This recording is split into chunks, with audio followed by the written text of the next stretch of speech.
Wage taxes were instituted. Municipal poll taxes were doubled. Payroll deductions helped finance the Nazi-controlled labor front. And the Nazi labor front controlled the party organizations and the health and unemployment insurances, all of which, by the way, lowered wages another 20 and 30%. That is, the things that were taken out of your pay for that. And the non-profit mutual assistance and insurance associations that had existed before the Nazis came to power in the free labor unions were abolished. Their funds were taken over by private insurance companies that charged more while paying out smaller benefits. In Germany, just like in Italy, inflation substantially added to the German workers' hardship. There's something else both of these fascist leaders did. In both Italy and Germany, the process of privatization. Does that sound familiar? State-owned enterprises such as power plants, steel mills, banks, railways, insurance firms, steamship companies, and shipyards were handed over to private ownership for a song, like gifts. Corporate taxes were reduced by half in both Italy and Germany. Does that sound familiar? Taxes on luxury items for the rich were cut, and inheritance taxes were either drastically lowered or abolished, just as they've been in the last 10 years in America. In Germany, between 1934 and 1940, the average net income of corporate businessmen rose by 46%. Enterprises that were floundering were refloated with state bonds. They were recapitalized out of the state treasury, and they were returned to private control when solvent. So you see, these are people who say socialism doesn't work, but when capitalist businesses start to fail, they go socialist. They take the money out of the public treasure and refloat these businesses. Does that sound familiar to you people who are worrying about the S&L bailout? With numerous enterprises, the state guaranteed a return on the capital invested. They guaranteed a return and assumed all the risk of investment losses. So the investor, the rich investor, didn't have to worry about any losses, and if his business didn't do well, he'd get the money from the state treasury in any way. This is why the capitalists did like fascism. This, however, did not really bring a final solution. What the fascist state is, it attempts a final solution to the problem of class conflict. It obliterates the demands of the working class and the democratic forms that allow workers some room for an organized defense of their interests. But this final solution proves very far from final.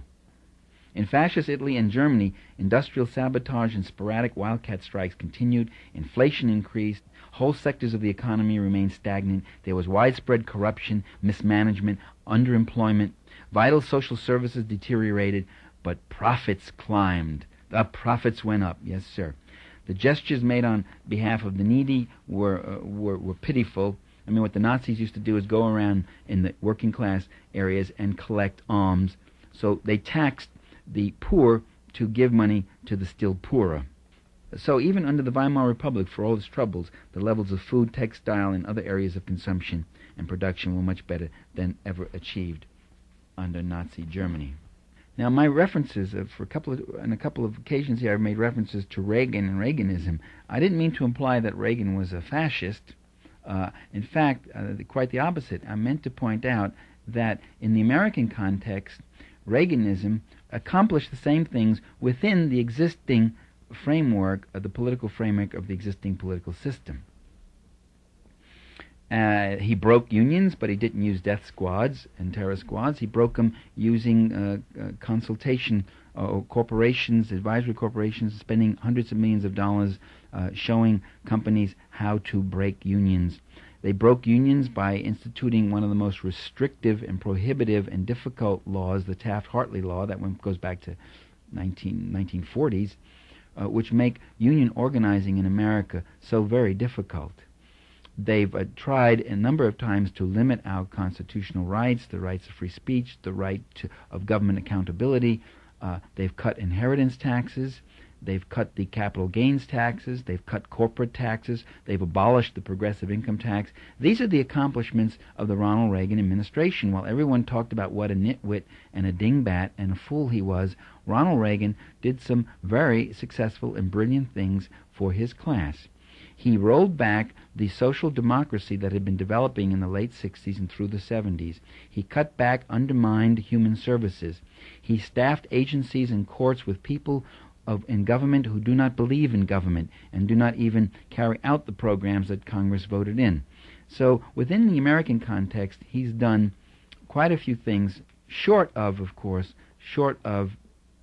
what Hitler and Mussolini did as a final solution. And today I would also point out that in capitalist democracies in Western Europe and in the United States, the security forces have that same double standard that we discovered in Italy and in the Weimar Republic in Germany. Namely, they look the other way toward violence from the right, or seem to do very little, or seem seldom able to capture the perpetrators, unless the perpetrators are so crazy as to attack and kill police themselves. Then they'll go after them. But on the left, there's a constant surveillance, harassment, and in fact sometimes outright murder. One can think of the systematic murder of the Black Panther Party, something like 30 of them killed in coordinated police attacks in cities throughout America.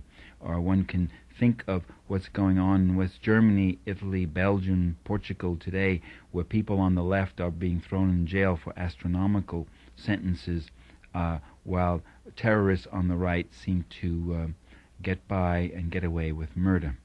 Well, this is what we have to look at, and we have to understand that fascism is not just another ism out there. It's not just an aberration. It has a very rational side to it, and its proclivities can exist even in the democratic state.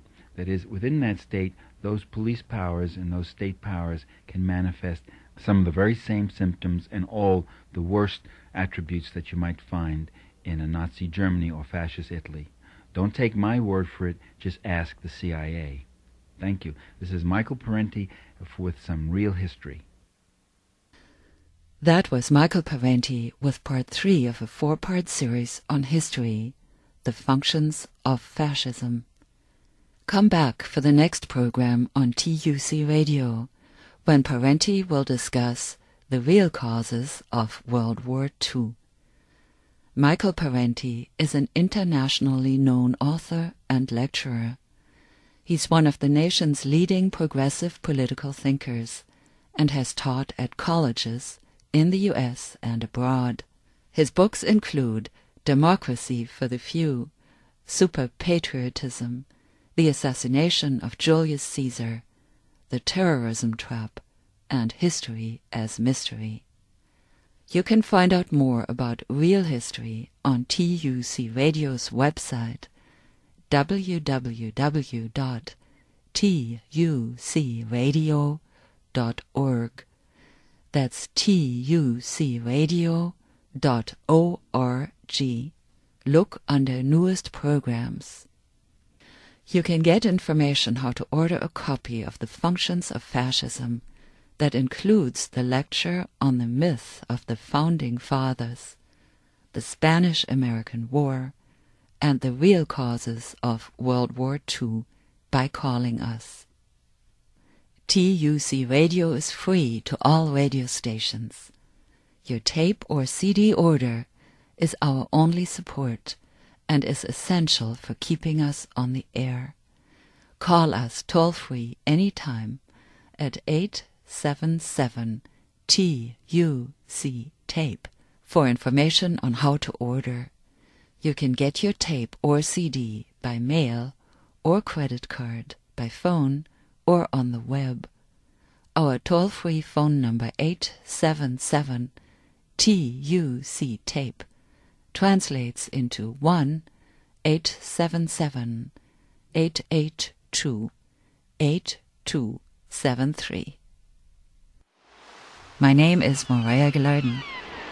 Thank you for listening. Give us a call.